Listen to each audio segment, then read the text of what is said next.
अस्सलाम वालेकुम dear students, आज हम परसेंट यील्ड के बारे में डिस्कस करेंगे और परसेंट यील्ड के साथ रिलेटेड जितने भी टॉपिक है उसको हम डिस्कस करेंगे। तो सबसे पहले आपको पता होना चाहिए what is percent yield.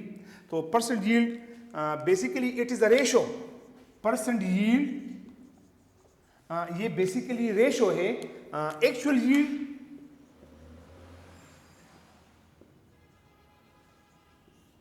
theoretical yield multiply by 100, यानी ये एक्चुअल यील्ड और थियोरिटिकल यील्ड के दरमियान रेशो है out of 100। This is called percent yield. तो इससे पहले आपको ये भी पता होना चाहिए कि what is actual yield and what is theoretical yield. तो एक्चुअल यील्ड बेसिकली इसको हम कहते हैं एक्सपेरिमेंटल यील्ड। एक्सपेरिमेंटल यील्ड का मतलब है the quantity of product obtained after performing a chemical reaction, chemical experiments। जब भी हम कोई केमिकल रिएक्शन परफॉर्म करते हैं और हमारे पास जो एंड प्रोडक्ट आता है और इसका जो वजन होगा उसको हम कहेंगे एक्चुअल यील्ड। और दूसरा थियोरिटिकल यील्ड, इसको हम कहते हैं कैलकुलेटेड यील्ड। कैलकुलेटेड यील्ड या इसको हम कहते हैं स्टोइकोमेट्रिक यील्ड। तो अभी तक हमने जितने भी कैलकुलेशन किए हैं और जितने भी हमने स्टोइकोमेट्रिक कैलकुलेशन किए हैं तो इसको हम कहेंगे थियोरिटिकल यील्ड। स्टोइकोमेट्रिक अच्छा, इसके अलावा आपको ये भी पता होने चाहिए कि ये जो स्टोइकोमेट्रिक यील्ड होता है ये तो हम एक बैलेंस केमिकल इक्वेशन से परफॉर्म करते हैं और बैलेंस केमिकल इक्वेशन हमें एग्जैक्ट डेटा देता है, जबकि एक्चुअल यील्ड जो एक्सपेरिमेंटल यील्ड है इसमें हमेशा कमी आती है। हमारे पास हम जब कैलकुलेशन करते हैं और उस कैलकुलेशन के मुताबिक हम जब कोई चीज़ कैलकुलेट करते हैं कि हमारे पास इतना प्रोडक्ट बनेगा, लेकिन जब हम एक्चुअली परफॉर्म करेंगे तो हमारे पास वो कम बनेगा। तो जो स्टोइकोमेट्रिक यील्ड होगा ये हमारे पास हमेशा ज़्यादा होगा और जो एक्चुअल यील्ड होगा वो हमेशा हमारे पास कम होगा। तो याद रखें कि actual yield is always lesser than that of theoretical yield, that of theoretical yield। ये पॉइंट अच्छी तरह आप नोट कर ले कि जो आपके पास जो एक्चुअल यील्ड होगा वो हमेशा थियोरिटिकल यील्ड के मुकाबले में कम होगा, क्योंकि वो कुछ न कुछ वजूहात होगी। और वो क्या वजूहात है, वो क्या रीजन है जिसके बेस पे हम कह सकते हैं कि actual yield is always lesser than that of theoretical yield. तो उसकी रीजन है because of point number 1, incomplete reaction. Incomplete reaction बाज़ औक़ात इस तरह होता है कि हमारे पास रिएक्शन इनकम्प्लीट होते हैं और इसको हम उठा देते हैं, स्टॉप कर देते हैं। इसके अलावा दूसरा है हमारे पास साइड रिएक्शन। साइड रिएक्शन का मतलब यह है कि बाज़ औक़ात जो रिएक्टेंट ए रिएक्टेंट बी के साथ जब हम रिएक्शन करवाते हैं तो बाज़ औक़ात कोई सी रिएक्टेंट आ जाता है, कोई डी आ जाता है, उनके साथ रिएक्शन करके कुछ और बना देता है। तो हमारे पास जो टारगेटेड प्रोडक्ट होगा उसकी क्वांटिटी हमारे पास कम आएगी। इसके अलावा इंस्टेबिलिटी ऑफ द प्रोडक्ट, बाज़ औक़ात इस तरह होगा कि प्रोडक्ट अनस्टेबल होते हैं और वो जैसे ही बन जाते हैं डिकम्पोज हो जाते हैं। बाज़ औक़ात हमारे पास प्रोडक्ट कम, बाज़ औक़ात हमारे पास प्रोडक्ट जो है वो इनस्टेबल या अनस्टेबल होते हैं जिसकी वजह से वो डिकम्पोज हो जाते हैं, ख़राब हो जाते हैं। इसके अलावा बाज़ औक़ात हमारे पास इम्प्योरिटीज़ होती है, रिएक्शन मिक्सचर में इम्प्योरिटीज़ होती है जो कि हमारे रिजल्ट को, डेटा को ख़राब कर देता है। अच्छा, तो बाज़ औक़ात reversibility of reaction. Reversibility of reaction का मतलब यह है कि जैसे ही प्रोडक्ट बन जाए तो रिएक्टेंट जब प्रोडक्ट में कन्वर्ट होते हैं तो प्रोडक्ट वापस में रिएक्टेंट में कन्वर्ट हो जाते हैं। इस वजह से हमारे पास प्रोडक्ट की जो क्वांटिटी है वो हमेशा हमारे पास कम आएगी। इसके अलावा हमारे पास अनअवेलेबिलिटी ऑफ सूटेबल कंडीशन। बाज़ औक़ात हमारे पास जो कंडीशन होती है वो सुटेबल कंडीशन हमारे पास अनअवेलेबल होते हैं। इसके अलावा बाज़ औक़ात इंस्ट्रूमेंटल एरर होता है,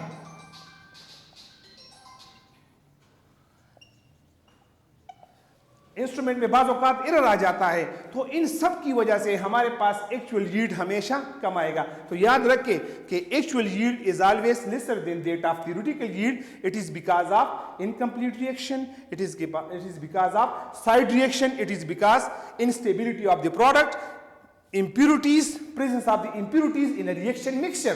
इसके अलावा रिवर्सिबिलिटी ऑफ रिएक्शन, बाज़ औक़ात प्रोडक्ट बन के वापस रिएक्टेंट में कन्वर्ट हो जाते हैं, अनअवेलेबिलिटी ऑफ सुटेबल कंडीशन, और इसके अलावा इंस्ट्रूमेंटल एरर, ये सब के सब मिल के हमारे पास एक्चुअल यील्ड को कम कर देता है। अच्छा, बाज़ औक़ात इस तरह होता है हमारे पास कि एक्चुअल यील्ड और थियोरेटिकल यील्ड बराबर बन जाते हैं। मसलन देखें ना, अगर आपके पास कैलकुलेशन के मुताबिक अगर आपके पास 50 ग्राम प्रोडक्ट बनते हैं और एक्चुअली जब एक्सपेरिमेंट आप परफॉर्म करें और 50 ग्राम प्रोडक्ट बने, तो इस किस्म की कंडीशन को हम कहते हैं आइडियल यील्ड। इसको क्या कहते हैं? Ideal yield. और आइडियल यील्ड तब होगा जब आपके पास परसेंट यील्ड 100% आएगा। अगर आपके पास परसेंट यील्ड 100% आ जाए तो फिर इसको हम कहेंगे आइडियल यील्ड। और आइडियल यील्ड में क्या होता है कि इसमें एक्चुअल यील्ड और थ्योरेटिकल यील्ड आपस में बराबर होते हैं।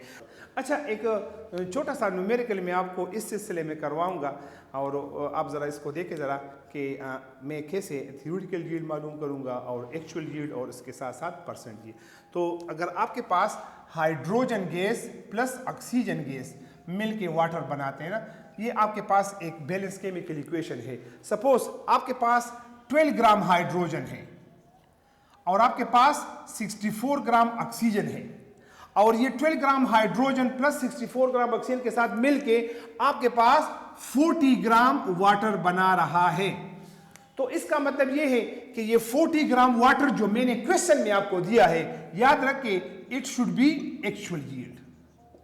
ये क्या होगा? ये एक्चुअल यील्ड होगा। और बाकी जो गिवन डेटा है इससे मैं थ्योरेटिकल यील्ड मालूम करूंगा। तो याद रखें कि जब भी आप इस किस्म के क्वेश्चंस परफॉर्म करेंगे और सॉल्व करने की कोशिश करेंगे, तो सबसे पहले आप डेटा लिख के उसको मोल में कन्वर्ट करें, और मोल में कन्वर्ट करने के बाद आप हर रिएक्टेंट से बारी बारी प्रोडक्ट की क्वांटिटी मालूम करें, और जो रिएक्टेंट आपको कम प्रोडक्ट देगा वो आपके पास सही थ्योरेटिकल यील्ड होगा। तो याद रखें कि आपके पास है मास ऑफ हाइड्रोजन 12 ग्राम, और इसका मोलर मास क्या है? इसका मोलर मास है 2 ग्राम पर मोल। तो इसको मैं मोल में कन्वर्ट करूंगा। याद रहे, बार बार तकरीबन पिछले 4-5 लेक्चर से हम यही करके आ रहे हैं कि मोल्स ऑफ हाइड्रोजन गैस, तो ये है mass divided by molar mass. तो 12 divided by 2 is equal to 6 moles. तो आपके पास हाइड्रोजन कितने आएगा? 6 मोल आएगा। अब इसके साथ ऑक्सीजन का है, मास ऑफ ऑक्सीजन कितना है? 64 ग्राम, और मोलर मास तो वो है 32 ग्राम पर मोल। तो अब इसको आप कन्वर्ट करें, मोल में कन्वर्ट करें, तो mole of oxygen is equal to mass divided by molar mass. 64 divided by 32, इससे आएगा 2 मोल्स। तो ये आपके पास 2 मोल ऑक्सीजन है। अभी हम क्या करेंगे? अच्छा, ये एक्चुअल यील्ड आपके पास वाटर कितना है?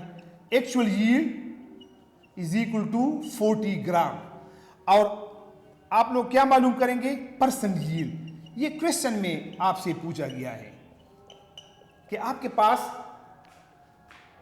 परसेंट यील्ड कितना है वाटर का।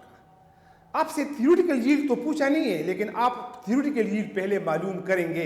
ये आपका होगा स्टेप नंबर 1। सबसे पहले आप क्या करेंगे?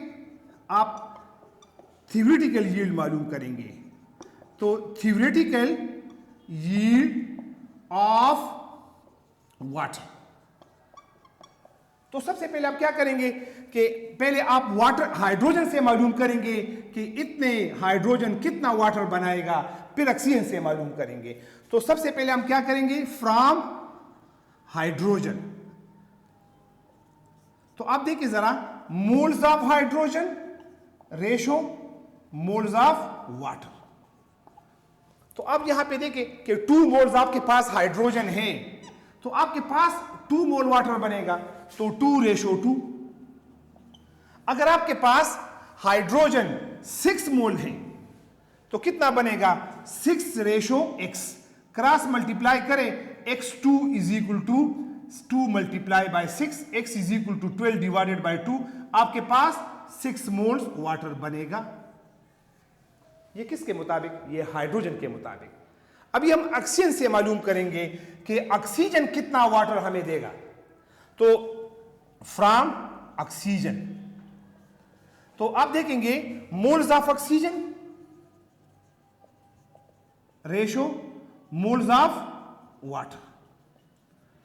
तो आप देखेंगे यहां पे 1 मोल ऑक्सीजन है तो आपके पास 2 मोल वाटर बनेंगे, तो 1:2।